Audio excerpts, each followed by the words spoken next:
Daska case जिसने इंसानियत को शर्मा दिया है, इंसानियत को हिला कर रख दिया है, जिसमें एक सास ने अपनी हामला बहू पर ऐसे वार किया कि इंसानियत भी शर्मा गई। उसने उसको मारा, मारने के बाद उसका सर धड़ से अलग किया, फिर उसके मुंह पर छुरियों से उसको वार करके उसका शनाख्त मिटाने की कोशिश की।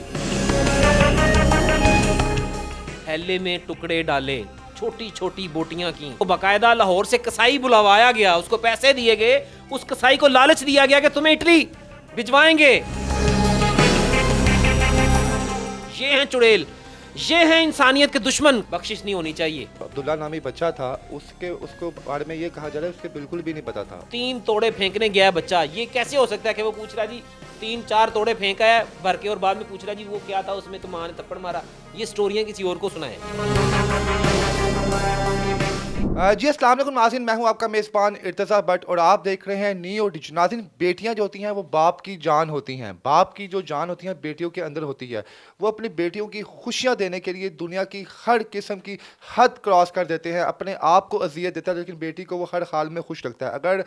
अगर ये जायज़ होता बेटियों को सारी ज़िंदगी के लिए अपने पास रखना था, कोई भी बाप बेटी को अपने से कभी दूर ना करता। डस्का केस जिसने इंसानियत को शर्मा दिया है, इंसानियत को हिला कर रख दिया है, जिसमें एक सास ने अपनी हामला बहू पर ऐसे वार किया कि इंसानियत भी शर्मा गई। और वो बहू भी है कौन थी? सकी बांजी थी। क्या खसत और बुग़्ज़ इतना बढ़ गया था कि सकी बांजी भी नजर ना आई। इस वक्त वो 6 मुल्ज़म जो हैं वो इस वक्त पुलिस की हिरासत में और जुडिशल हो चुके हैं। अब असल कहानी ये है कि इसमें किसको कितनी कितनी सज़ा मिलेगी। सास को कितनी सज़ा मिलेगी, नंद को कितनी सज़ा मिलेगी, उसके अलावा सुगरा की दूसरी बेटी को कितनी सज़ा मिलेगी, उसमें जो सहूलत का लड़के थे उनको कितनी सज़ा मिलेगी। हम इस तमाम तफसीलात जानने के लिए फैसल जज साहब के पास मौजूद हैं। जज साहब से पूछेंगे कि इस केस को ये किस तरह देखते हैं और कानूनी तौर पे ये तमाम मुल्ज़मान कितनी सज़ाओं के हकदार हैं। अस्सलाम वालेकुम सर। जी वालेकुम सलाम। जज साहब, वैसे तो इंतहाई ये शर्म कर देने वाला केस है जो हमारे सामने गुजरा, जो इंसानियत की जहाँ तजलील की गई, लेकिन कानून की नज़र में इनकी कोई कुछ ना कुछ सज़ा तो होगी। तो आपके मुताबिक इसमें जो मुल्ज़म नामजद हुए हैं, इसमें सज़ा किस तरह कैटेगोरियल जो है इनको भी दी जाएगी? जी बिस्मिल्लाहिर्रहमानिर्रहीम। सबसे पहले तो मैं, ये टॉपिक ही ऐसा है कि इतना शर्मिंदा हूँ, अंदर से इतना टूटा हूँ कि हमारा ये मुल्क जिसमें हमारा आइन, हमारा कानून, हमारी शरीयत एक औरत को इज़्ज़त और जो मुकाम देता है वो हमने आज तक नहीं दिया। हम अपनी बेटियों की शादी करते हैं तो उनको ये कह के भेजते हैं कि तेरा उसका घर तो जनाजा आवे, तेरी शिकायत ना आए। ऐसे मुआशरे में जहाँ पर जहेज़ एक लानत बनी हुई है, एक बाप सारी ज़िंदगी कमाता रहता है, उसके बाल में चांदी उतर आती है, बूढ़ा बाप वो सारी ज़िंदगी कमा के अपनी बच्ची का जहेज़ का कर्जा नहीं उतार सकता। हम उस मुआशरे में रहते हैं जहाँ पर अमीर लोग अपनी बच्चियों को गाड़ियाँ भी देते हैं, पता नहीं क्या कुछ देते हैं, प्लॉट्स भी देते हैं, लेकिन गरीब की बच्ची तरसती रहती है। हमारा ये मुआशरा है। ये जो केस आप डिस्कस कर रहे हैं, ये जो हमारे नाजरीन सुन रहे हैं, हम अभी प्रोग्राम करेंगे, थोड़ी देर बाद प्रोग्राम सुनेंगे, व्यूज़ लेंगे, कमेंट करेंगे, कहानी ख़त्म। इंसाफ कहीं नहीं मिलेगा। इंसाफ के बिना मुआशरा कभी नहीं चल सकता। ये जो ज़ारा के साथ हुआ, ये मैं कानों को क्या हाथ लगाऊं, मेरे तो रोंगटे खड़े हो जाते हैं सोच के कि उसकी मौत वाकया कैसे हुई। हम ये सुनते हैं कि हमारे जो लोग सुनाते हैं कि यजीद ने क्या किया, कैसे बर्छे अहले बैत पर बरसाए, कैसे तीर बरसाए, कैसे जुल्म हुआ। ये आए दिन के वाकयात बढ़ते जा रहे हैं, हर महीने कोई ना कोई वाकया। ज़ारा को उसकी सगी खाला जो उसकी सास है, डस्का में उसने इस बिना पर मारा कि वो उसको कहती थी कि मैं तेनू दसांगी, और वो उसको ये कहती थी कि मैं तेरी उंगली दे टोटे टोटे कर देंगी। उसने वो टोटे करके दिखाए। उसने टोटे कैसे किए?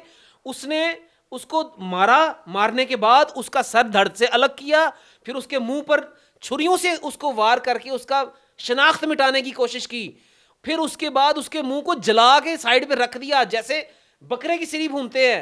नाउज़ुबिल्लाह मिन ज़ालिक। इंसानियत की तजलील इंतहा हो गई, इंतहा से भी इंतहा हो गई। उसके बाद क्या होता है कि जनाब उसको ऐसे जदोकोब करके मारा जाता है तकलीफ में कि जिसकी मिसाल नहीं मिलती। मेरे पास अल्फाज नहीं, मैं क्या बयान करूं। बाप ने FIR कराई गुजरांवाला में। क्या FIR करवाई कि मेरी अभी थोड़ी देर पहले मेरी बेटी से बात हो रही थी फ़ोन पे, बिल्कुल ठीक ठाक थी, लेकिन अब नंबर बंद हो गया और राब्ता नहीं हो पा रहा। वो FIR गुजरांवाला में करवाई। गुजरांवाला में FIR दर्ज हो गई। उसके बाद जनाब क्या हुआ पता चला, जब वो पता किया, जब वो बात सामने आई, जब इन्वेस्टिगेशन हुई, तो थैले में टुकड़े डाले, छोटी छोटी बोटियां की, उसको बकायदा लाहौर से कसाई बुलवाया गया, उसको पैसे दिए गए, उस कसाई को लालच दिया गया कि तुम्हें इटली भिजवाएंगे। ये औरतें, मैं कहता हूं इनको सरेआम टांग दें। लोग कहते हैं ना चुड़ैला, चुड़ैला ख्वाब चांदियन, ये हैं चुड़ैल, ये हैं इंसानियत के दुश्मन। कुरान पाक में लिखा है कि अगर किसी ने एक इंसान की जान ली, उसने पूरी इंसानियत की जान ली, और जिसने एक इंसान की जान को बचाया उसने पूरी, और वो अकेली जान नहीं थी, ये दोहरा कत्ल है, ये एक कत्ल नहीं है। 7 माह की प्रेग्नेंट अपनी भांजी जो बहू भी है उसको भी टुकड़े किए, 7 माह के बच्चे के भी टुकड़े किए। ये तो हर कोई शख्स चाह रहा है कि यही चाह रहा है कि इनको टांग दिया जाए, लेकिन कानून के मुताबिक इनको क्या सज़ा मिलेगी? क्या ये आपको रिहा होते हुए नज़र आ रहे हैं या हमेशा के लिए ये आपको सलाहों के पीछे नज़र आ रहे हैं? देखें, पाकिस्तान में मैंने पहले ही बात की, कानून नाम की चीज़ बड़ी मुश्किल है। ये लोग सुन के मेरी बात को कहेंगे जट साहब पागल हो गए ने, हमेशा कानून की गल करते हैं।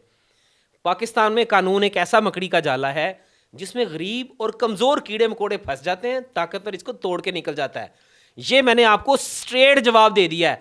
इस पाकिस्तान में जितने भी इस तरह के मर्डर हुए हैं, या तो मुद्दई खड़ा होता है या मुद्दई को बिठा दिया जाता है, या दियत का कानून है उसको इस्तेमाल करके। आपको यहाँ पे लग रहा है कि मुद्दई को बिठा दिया जाएगा या कोई दीद का कोई लेन देन होगा, क्योंकि लड़की वाले भी ऑलरेडी स्ट्रॉन्ग हैं, और जो लड़के की जानिब से जो सुगना की जानिब से एक ही शख्स था केस लड़ने वाला कदीर, वो भी उसका पलड़ा भी इस वक्त जो है अपनी ज़ारा की फैमिली की जानिब है। तो क्या लग रहा है आपको, क्या होगा? क्या पहले तो ये बताएं कि कानूनी तौर पर जो क्या किसको क्या सज़ा मिलेगी?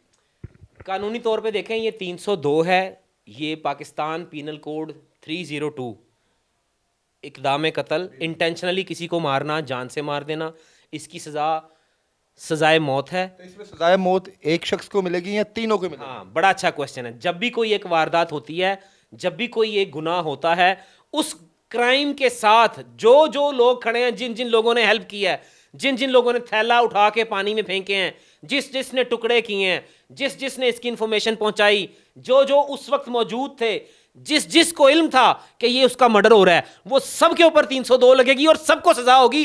कानून ये कहता है। लेकिन हमारे कानून में बहुत सारी खामियां हैं, हमारे कानून में बहुत सारी खामियां हैं जिनके फायदे उठा के लोग, क्रिमिनल लोग बाहर आ जाते हैं। ये अगर सजा होती है और अगर इसमें मुद्दई साइड पर हो जाता है या मुद्दई को बिठा दिया जाता है, तो इसमें स्टेट भी मुद्दई बन सकती है। अगर स्टेट मुद्दई बनती है तो फिर बख्शिश नहीं होनी चाहिए। अच्छा, इसमें मुद्दयत में कौन कौन सी पार्टी शामिल होगी? कि ज़ारा का जो हस्बैंड है कि क्या वो भी मुद्दयत में आता है या नहीं आता? वो नहीं, मुद्दयत में लड़की का बाप आता है जी। अगर उनका लड़की का बाप ना होता, माँ बाप ना होते, बहन भाई ना होते, तो फिर उसका हस्बैंड मुद्दई होता। लेकिन अभी क्योंकि उसकी बेटी गुम गई थी, वो तो बाप मुद्दई है, तो वो बाप ही स्ट्रॉन्ग मुद्दई है, वही मुद्दई रहेगा। आप अभी नहीं करता, माफ़ करता, 1 2 4 5 6 सालों बाद उसका दिल पिघल जाता है, बड़े लोग बीच में डलते हैं और माफ़ी तलाफ़ी हो जाती है, तो क्या तब ख़त्म हो जाएगा, रिहा हो जाएंगे तमाम मुल्ज़मान, या तब स्टेट एक्शन ले सकती है? इर्तज़ा भाई, ये जो आप बात कर रहे हैं ना, ये बात मैं समझ रहा हूँ कि मेरे ना अंदर से कुरेद की मेरा जो ना जिगरा बाहर नहीं निकाल रही जो आप बात कर रहे हैं।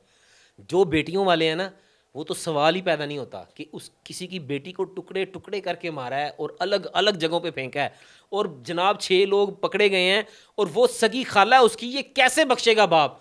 मैं समझता हूँ कोई जितना मर्जी जालिम बाप भी हो, अपनी बेटी का बदला कभी जिंदगी में नहीं छोड़ेगा वो। कत्ल तो उन्होंने किया ही किया है, उसके बाद जो लाश की बेहुरमती की है, क्या इसके ऊपर भी कोई सज़ा बनती है कि लाश के साथ आप उसको लाश को जलाया गया है, उसको टुकड़ों में तकसीम किया गया है, क्या इसकी अलहदा भी कोई सज़ा बनती है सर? बिल्कुल, इसकी मुख्तलिफ सज़ाएँ हैं। लास्ट टाइम आपने सुना होगा कि वो जो आदमखोर निकले थे, वो इलाके का नाम मुझे याद नहीं आ रहा, पता नहीं विहाड़ी है या कोई ऐसा बहावलपुर वाली साइड से आगे कोई इलाका था जिसमें मुर्दों को निकाल के वो पका के खाते थे।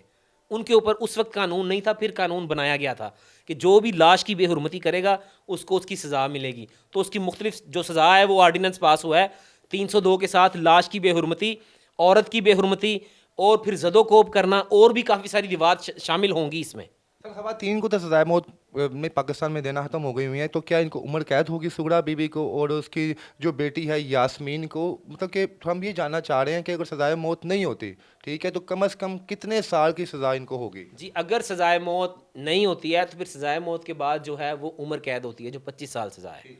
अगर होती है, अगर सज़ाए मौत नहीं होती तो फिर उसको 25 साल कैद होगी, सबको होगी। जी जज साहब बताएं, इसमें जो सहूलत कार है ये कहा जा रहा है जो अब्दुल्ला नामी बच्चा था उसके उसको बारे में ये कहा जा रहा है उसके बिल्कुल भी नहीं पता था, और जो सुगड़ा बेबी ने जो इंकशाफ किया उसने भी यही किया कि मैं थी, यास्मीन थी, वो दानियाल था, वो लड़का था, इसका अब्दुल्ला बीच पे नहीं था। तो क्या ये भी इसको भी कोई दफ़ा 302 ही लगेगी इसके ऊपर भी? देखें, मैंने आपको पहले भी बताया कि कानून की नज़र में अगर एक बंदा है, 5 बंदे गए हैं, मिसाल देता हूँ, एक बंदे ने फायर मारा है और जो बाकी साथ में खड़े हुए हैं ना, वो उस इंटेंशन शामिल है, जानते हैं, उसके साथ गाड़ी से उतरे हैं, वो जब उतरे हैं वो बराबर के शरीक हैं। ये बाद में साबित होना है कि मैं तो मुझे तो पता ही नहीं सी जी, मैं घर से दही लेने निकला था, इन्होंने कहा यार उसे वैसे हवाई फायर करी। ऐसे तो नहीं होता। जब एक प्रॉपर मर्डर हुआ है, प्रॉपर बोटियां बनी हैं, प्रॉपर गोश्त बना है, प्रॉपर खून गिरा है, प्रॉपर तातोड़ों में पैक किया गया है, प्रॉपर उसके सर को जलाया गया है, 3 तोड़े फेंकने गया है बच्चा, ये कैसे हो सकता है कि वो पूछ रहा जी 3-4 तोड़े फेंका है भर के और बाद में पूछ रहा जी वो क्या था उसमें तो माँ ने थप्पड़ मारा। ये स्टोरियां किसी और को सुनाएं। ये बराबर के शरीक हैं, हर बंदा भी ये इसमें। बताएं जुडिशल रिमांड में अब क्या क्या चीज़ इनकी चेक की जाएगी? क्या इसमें मजीद इंटेरोगेशन की जाएगी अगर किसी और का नाम भी आता है? अगर कदीर को बीच में शामिल तफ्तीश किया जाए या किसी और को किया जाए तो क्या इस 4 दिनों में क्या क्या चीज़ जो है पुलिस चेक करेगी? बिल्कुल, सबसे पहले तो जब वो डेड बॉडी आई है, उन्होंने बोटियां इकट्ठी की हैं, सारी हिस्से जिस्म के इकट्ठे किए हैं, वो फ्रांसिक के लिए भिजवा दिया गया है। अगर इसमें कदीर या कोई और बाद में भी शामिल होता है तो पुलिस उसको अरेस्ट करेगी और अरेस्ट करना भी चाहिए। और उसके अलावा आप ये कह रहे हैं कि क्या बना, क्या होगा, जुडिशल कर दिया गया है, सज़ाएँ होती हैं कि नहीं होती हैं? तो भाई सज़ा होनी है, ये हो ही नहीं सकता, क्योंकि पुलिस इन्वेस्टिगेशन बड़ी मजबूत होती है। और अगर जुडिशल हो गए हैं तो इसका मतलब ये नहीं कि वो बेगुनाह हैं। होगा ये कि अब चालान पेश होगा, फिर ट्रायल चलेगा, फिर उसमें गुनाहगार साबित होंगे, फिर सजाएं होंगी। तो मुद्दई पार्टी में अगर ज़ारा के वाला साहब जो हैं वो बैक एंड पे हो जाते हैं टाइमली, जैसे मैंने पहले आपसे सवाल पूछा, तो क्या स्टेट एक्शन लेगी इस केस का? क्या नहीं, स्टेट के पास चॉइस होती है ले या ना ले या छोड़ दे? बिल्कुल, देखें जिस केस में जो बड़े ही सवियर किस्म के केसेस होते हैं, जैसे 302 और 376 औरत के साथ जो होता है, जो जना बिल जबर है, तो इसमें स्टेट मुद्दई बनती है। और आपने पिछले भी कई केसेस में देखा कि जैसे इमरान खान साहब पर भी जो साबिक वज़ीर आज़म में हमला हुआ था, तो उसमें भी स्टेट मुद्दई बन जाती है। अक्सर जहाँ पर वाक़यात होते हैं स्टेट मुद्दई बन जाती है, और यहाँ पर भी स्टेट को मुद्दई बनना चाहिए। अगर वो मुद्दई पीछे होते भी हैं तो स्टेट इसमें मुद्दई बनेगी और इस सबको सज़ा मिलेगी। यानी कि स्टेट अगर चाहे तो बन सकती है, चाहे तो नहीं बन सकती। जी जी, बिल्कुल ऐसा ही है। आखिर में इस केस का एंड क्या होता हुआ देख रहे हैं सर आप? इस केस का एंड ये है, मेरा तजर्बा ये है, पहले भी लोगों को बता चुका हूँ, शाहरुख का भी केस बना कराची में, और इधर सांदे में भी बहू ने सास को उसका मर्डर किया। ऐसे कई केसेस आए हैं और वो प्रोलॉन्ग होते गए हैं। फिर वो एक वो जो था, वो जो ऑनलाइन मंगवाने वाला, वो क्या कहते हैं, सानिया ज़हरा। तो ये सारे केसेस ना तारीख का हिस्सा बनते जाते हैं। जैसे इनके ऊपर धूल जम जाती है तो वो फिर कहानी बन जाती है। ये दुआ करता हूँ कि अल्लाह करे कहानी ना बने। ये जो बेटी के साथ हुआ है, ये सबको सोचना चाहिए। माँ बाप को भी ये पैगाम है कि बेटी की जब शादी करें तो ये ना कहा करें कि तेरा उसका हर तो जनाजा ही आवे, बैकअप रखा करें। अपनी बच्चियों की शादियां करते हैं उसी शहर में किया करें, ताकि आपका आना जाना हो, बच्ची का पता कर सकें।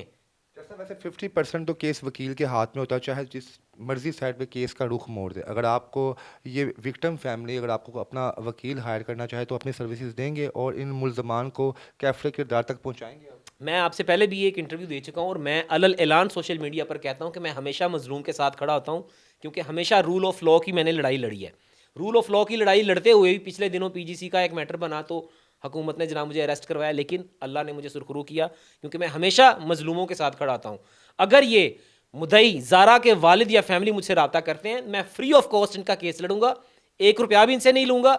जैसे मैंने वो सिविल जज केस में, रिजवाना तशद्दुद केस में सर्विसेज दी थी, इनके भी साथ खड़ा हूँगा, फ्री ऑफ कॉस्ट केस लड़ूंगा और मुल्जिमान को कैफरे किरदार तक पहुँचाऊँगा कि किसी की बेटी के साथ जुल्म कैसे करते हैं। जी नाज़रीन, आपने फैसल जज साहब की गुफ्तगू सुनी। आप क्या चाहते हैं? क्या इस फैमिली को कैफरे किरदार तक पहुंचना चाहिए? अगर क्या मुद्दई इस फैमिली को माफ़ कर भी देती है तो क्या स्टेट को इसे माफ़ करना चाहिए या नहीं करना चाहिए? और आप क्या चाहते हैं कि इन लोगों को किस किस्म की सज़ा मिलनी चाहिए? इसके साथ ही मुझे आप इजाज़त दें। अल्लाह हाफ़िज़।